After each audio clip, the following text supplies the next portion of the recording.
Philip to Evelyn, Saturday, January 23rd, 5 p.m. My darling, just came off guard duty, of which I did 2 tricks of 2 hours each. I didn't mind it at all, because the weather was spring-like and there was a full moon shining. Perfect conditions for some intensive reminiscing, don't you think? And I'll give you one guess as to who played the star role on the stage populated by my fancy. Your letter of the 21st arrived this morning. I'm sorry if I seemed inappreciative of the fact that your day is pretty well filled and that you have no time to amuse yourself even to the extent I suggested. Baby, you don't know how this distresses me, especially because I can't for the life of me help you out of your predicament. The knowledge that you are sad and lonely only doubles my own feeling of loneliness and frustration. Originally, I intended to go into town tonight to see a movie and call you, my chippy, but after bathing, I decided to stay in the barracks tonight and call from the telephone exchange. I know how you wonder and worry as to what the company and I are going to do. Page 2. Where we are going and when and for how long. I know because I too would like to know the answer to at least one of these burning questions. But the rumors that float around here are enough to drive a guy nuts. Today one may hear that we are to leave on maneuvers Monday. Tomorrow it gets around that the company is to be disbanded. The next day, the info straight from the feed box has it that everyone is to go to a school of some sort for specialized training. And still another source insists that we are to go overseas as soon as the entire 97th Air Group is fully organized and equipped. So you can readily see, honey, that it is impossible for me to tell you just what the general plan is. I just don't know. It is my belief that no one, not even the CO of the base here, Colonel Falk, knows. Please hope for the best and expect the worst, baby. It's easier that way in the long run. And whatever happens, be the brave, loyal, loving, understanding wife you have been to date. Don't jump to conclusions when I write about starting my shots again. The fact is, the Army makes a practice of renewing a soldier's immunization after 18 months. Give my best to Dorothy when you call her. Don't let my little princess get too fat. To my inexperienced mind, she seems to be gaining at an awful rate. Above all, take care of yourself. For your loving husband, Phil. Love to all. P.S. Please send my GI gloves. Evelyn to Philip, January 24th, 1943, 7:15 p.m. Dear Phil, I was disappointed, to say the least, that you didn't call, sweet. Whatever happened? I woke up feeling miserable yesterday, only to discover I was menstruating. Yup, I'm really back to normal again.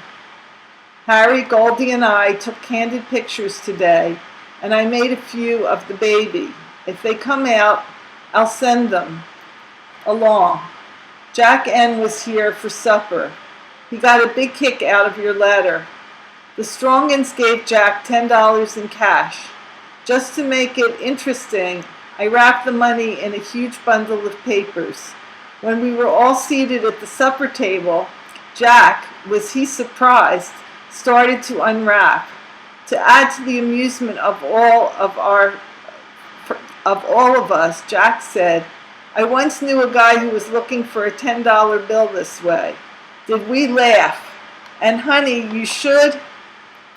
Page 2, hear the compliments heaped upon your daughter. Everyone, barring no one, thinks she is really something. She's 10 pounds 10 ounces now, and as sweet as ever. It looks like the visit to the docks will have to be postponed another week. Dot's baby has dropped 7 ounces already. She's fine though and received your card. Darling, with all at home, I miss you more than ever. I hope everything is okay with you. I adore you, my beloved, your Evie. Philip to Evelyn, Sunday, January 24th, 1:05 p.m.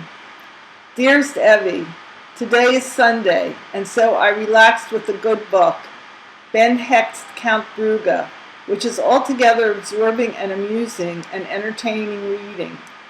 After I finish this, Barnhart, Klein, and myself are going to town to see Shadow of a Doubt, which I hear is very good. Yesterday, I tried to get you on the phone for an hour and then gave it up as a bad job, and because it was Adele's feeding time. So I'll call you from Columbus tonight. No doubt you favored all sorts of ridiculous things when I failed to call you, sweet. So I expect you'll be very much relieved when you answer the phone tonight and find it's your adoring Phil on the other end of the line. Your January 22nd letter arrived this morning, and I was glad to hear that Elsie, Faye, and Jean were over. The write-up on Adele is very gratifying, and I'd give anything to be able to see the little angel. As for her taking after me, all I can say is I'm very skeptical, to say the least. And where in the world did you ever get the idea that I'm stubborn? Not that I deplore that trait in my daughter or anyone else. I think it, page 2, shows character. Sorry that Ed didn't quite make the grade in his exam for Marine OCS, but maybe it's all for the best.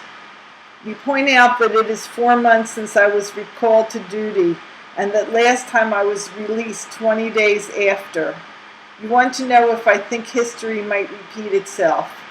I can only say I hope so, but the odds are very much against it.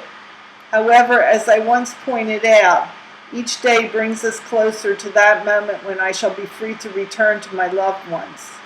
The news from the battlefronts continues encouraging, and the worst is behind us. We have much to be thankful for, my darling.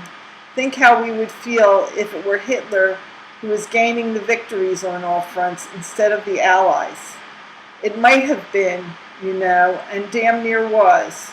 Too many people take our successes for granted, and so do not appreciate the fact that the conditions might very easily be reversed.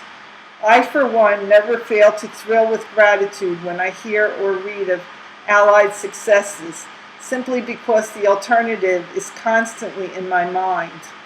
I'm especially proud of you today, my lovely, because there is not one word of complaint with your lot in your entire letter. The picture of you in your candy-striped beige wool, your hair long and shown to advantage by the flattering white flower, is very clear in my mind's eye and very warm in my heart. Your adoring Phil. My love to all.